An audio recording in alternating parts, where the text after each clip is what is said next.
भगवान शिव को प्रसन्न करने के क्या हैं 4 उपाय? किस तरह से हम भगवान शिव की कृपा प्राप्त कर सकते हैं, उसके लिए 4 उपाय मुख्य हैं। और अगर हम भगवान शिव जी की या किसी भी भगवान की पूजा कर रहे हैं, तो किन बातों का ध्यान रखना बहुत ज़रूरी है। कुछ लोग कहते हैं कि हमने बहुत पूजा पाठ की लेकिन हमें कुछ नहीं मिला, लेकिन मैं कहती हूँ कि यदि आप पूर्ण विश्वास के साथ इन बातों का ध्यान रखेंगे जो मैं आपको बता रही हूँ, तो आपको यकीन नहीं होगा आपको क्या क्या मिलेगा। जिसकी आपने कभी चाह भी नहीं की होगी ना, वो भी आपको मिल जाएगा दोस्तों। लेकिन इन 4 कामों को तो, इन 4 बातों को तो ज़रूर ध्यान रखें जब आप पूजा पाठ में रहें और जब भगवान शिव की पूजा करें तो। जय श्री राम दोस्तों। तो आज का मेरा वीडियो है कि भगवान शिव को प्रसन्न करने के लिए किन बातों का बहुत ध्यान रखें हम, और उनको प्रसन्न कर लिया तो आप समझ लीजिए आपने जग जीत लिया है। यानी राम जी की कृपा भी आपको तब मिल जाएगी जब आपके शिव भगवान खुश हो जाएंगे। ये सारी जुड़ी हुई है कड़ियाँ आपस में। तो दोस्तों, रोज़ की तरह यदि आपको मेरा वीडियो पसंद आएगा तो प्लीज़ मेरे वीडियो को लाइक करें, कमेंट करें, मेरे चैनल को सब्सक्राइब करें और शेयर ज़रूर करें। तो हर समय अपने सत्कर्म के बारे में कैसे बढ़ाया जाए, इस पर तो बिल्कुल सजग रहें, क्योंकि आज जो हम पा रहे हैं अपने सत्कर्मों की बदौलत है। और आगे अगर आपने अपनी यात्रा में जो सोचा होगा वो मिलेगा तो आपके सत्कर्मों से ही मिलेगा। इसलिए सेवा भाव और सत्कर्म होना बहुत ज़रूरी है। तो दोस्तों, शुरू करते हैं आज का वीडियो। भगवान शिव को प्रसन्न करने का जो मैं बता रही हूँ ये बहुत गुप्त रहस्य है, और इस जल्दबाजी में, आपाधापी में हम लोग भूल जाते हैं कि एक्चुअली में पूजा कैसे होनी चाहिए। तो दोस्तों, पहले नंबर पर है आपका भाव। सब कुछ भाव रे। आपने बहुत सारी पूजा की सामग्री इकट्ठी कर ली, आप चिंता में हो कि कुछ छूटे ना, मेरे को ये भी चढ़ाना है, ये भी चढ़ाना, चिंता है ना। क्यों ये चिंता है? कुछ छूटेगा तो भगवान नाराज हो जाएंगे ना। बस यही नहीं सोचना है आपने भीतर से भाव से चढ़ाना है। ध्यान रखना है कि आपकी आंखों से अश्रुधारा बहनी चाहिए उस प्रेम में, भगवान के प्रेम में आपकी आंखों से आंसू निकलने चाहिए। तो ये जो भाव होता है ना, आपकी चीज़ों में, आपकी सामग्री में कमी रह सकती है, चीज़ें छूट जाएंगी तो चलेगा, लेकिन भाव बिल्कुल उनका होना चाहिए। आपको पता ही नहीं लगना चाहिए, आप बस चढ़ाते जा रहे हो, लेकिन आपका ध्यान सिर्फ उनके प्रेम को पाने में है। तो ये है भाव। तो सबसे पहला है कि आपके अंदर का भाव, मूर्ति पर ध्यान लगा करके आपके आंसू बहने चाहिए, और वो आंसू आपके दुखों के नहीं बहने चाहिए। ध्यान रखें, कुछ लोगों के पास बहुत ज़्यादा दुख होता है इसलिए आंसू निकलते हैं। तो मतलब आपके आंसू किसके लिए निकल रहे हैं? देखो, संसार के लिए निकल रहे हैं।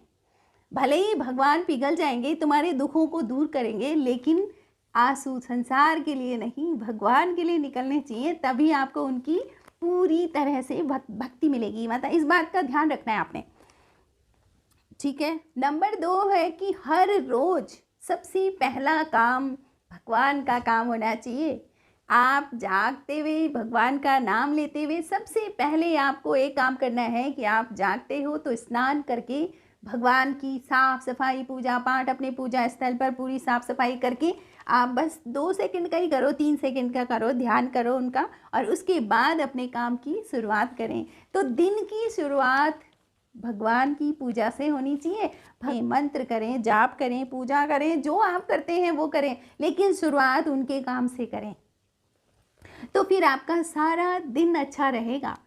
कोई भी काम अगर आप शुरू कर रहे हैं तो उसमें पूरी तरह से उसका परिणाम, उसका श्रेय, उसका प्रसाद सब कुछ भगवान को समर्पित कर दें। ये लो अपना, ये मैं करने जा रही हूँ, लेकिन करना आपने है।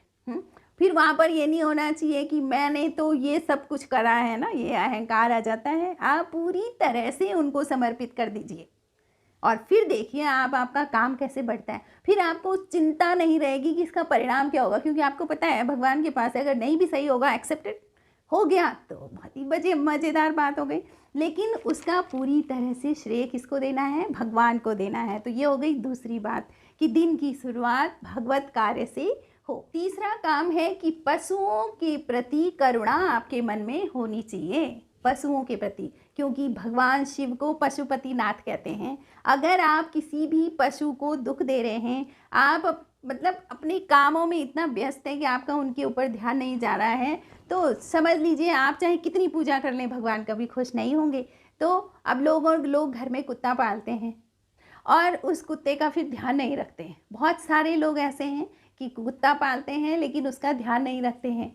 एक्चुअली में आपने अगर किसी प्राणी को पाल रखा है, आप पाल्य बने हैं, आप पाल रहे हैं, पालक हैं आप, तो फिर आपको उसका पूरा ध्यान रखना पड़ेगा। तो उससे भगवान बहुत ज़्यादा खुश हो जाते हैं क्योंकि वो पशुपतिनाथ हैं।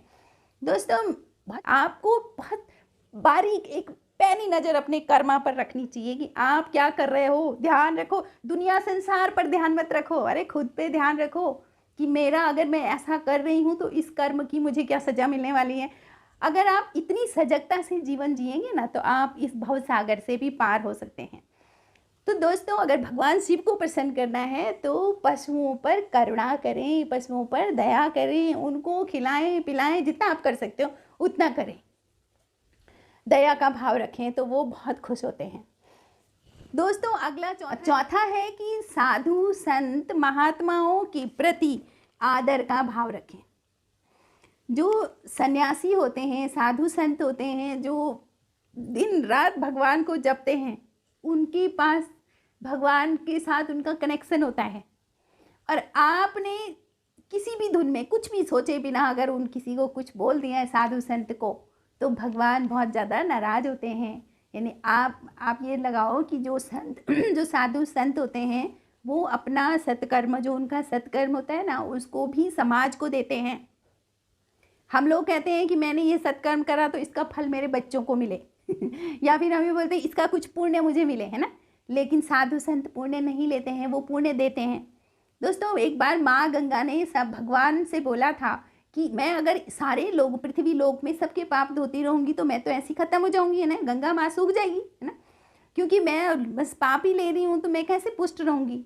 तो भगवान ने कहा था कि एक काम होगा, जब पाप लोगों के धुल रहे होंगे ना गंगा जी में, तो उन लोगों के जो पुण्य होंगे वो तुमको मिल रहे होंगे। आप उनकी पापों को धुलोगी लेकिन बदले में उनके पुण्य आपको मिलेंगे। देखो, ये तो लेन देन की दुनिया है। आपको कुछ भी तब मिलता है जब आपके पुण्य से कुछ कैश होता है, समझ रहे हो। जब आपके बैंक में पैसा है, ऐसे आपके बैंक में पुण्य है, और आपने कुछ मांगा कि मुझे ये दे दो, तो वो पुण्य ढूंढते हैं, कहाँ है इसके पुण्य, और फिर उस पुण्य में से थोड़ा कम हो जाता है और आपको फल मिलता है। तो क्यों ना हो कि वो बैंक बैलेंस बढ़ाने के बजाय अपना पुण्य बढ़ाया जाए ना, अपने सत्कर्मा बढ़ाए जाएं, तो उसी से आपको फल मिलेगा। तो साधु संत क्या करते हैं, बहुत तपस्या करते हैं और फिर उसके बाद गंगा स्नान करते हैं। तो उन्होंने तपस्या के बाद जो पुण्य कमाए, जो उन्होंने भगवान की तपस्या की, उनका ध्यान करा, उसके बाद जो पुण्य कमाए हैं, उसके बाद वो गंगा जी में स्नान करते हैं। उस अपने पुण्य को गंगा जी को देते हैं ताकि गंगा निर्मल निरंतर बहती रहे, है ना, और इतने लोगों की प्यास बुझाती रहे संसार में।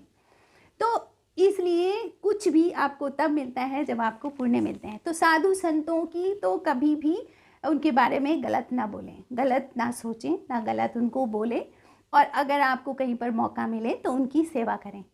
जैसे पशु होते हैं ना, पशुओं के प्रति आपका प्रेम होना चाहिए। तो आपको साधु संत कुछ नहीं करते आपका, है ना, तो आपको क्या मांग रहे हैं वो आपसे। अगर आपकी अपनी इच्छा है तो दे दो, अगर नहीं है देने की तो मत दो, लेकिन इस जबान से उनके लिए बुरा भला कभी मत बोलो।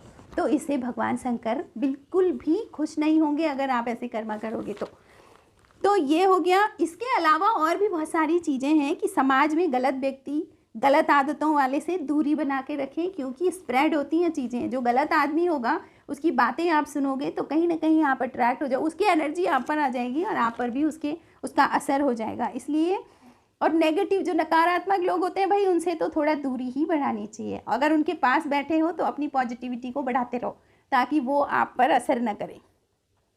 और आपकी जो बहुत विपरीत परिस्थितियां परिवार में चल रही हैं ना, तो भी आप हमेशा पॉजिटिव रहो। विपरीत परिस्थिति में भी भगवान पर विश्वास रखो। बस एक काम करना है, विश्वास रखना है। बाकी तो ये वर्चुअल संसार है, इसमें अगर आपको कुछ मिल रहा है नहीं मिल रहा है, ये तो जगत मिथ्या है, समझ लो, है ना। जाना तो वही है ऊपर। अब ऐसे भी आपको बहुत कुछ मिला, उसको भी आपको छोड़ के ही जाना है, आपको कुछ नहीं मिला उसको भी छोड़ के ही जाना है। तो फिर किस बात का दुख, दुख किस बात का है ना। अपने अंदर दान की प्रवृत्ति रखें। धन की 3 प्रवृत्तियां होती हैं, दान, भोग और नाश। 3 प्रवृत्ति में धन होता है। दान करो या उसका भोग करो, और ये सब कुछ नहीं करोगे तो उसका धन का नाश होता है। तो इसलिए इस तरह से अपने जीवन को जिएं और भगवान शिव की भक्ति करें, और इन बातों का ज़रूर ध्यान रखें दोस्तों। अब भाव सबसे पहली चीज़ है, आपके भीतर भाव होना चाहिए। आप भगवान की पूजा कर रहे हैं तो भाव रखो, वहाँ पर ये डर मत रखो कि मैं कोई कमी रह जाएगी तो क्या होगा। तो दोस्तों आपको वीडियो कैसे लगा आप कमेंट करें, और वीडियो ज़रूर देखें, कुछ ना कुछ लाभ तो ज़रूर मिलेगा। Thank you for watching.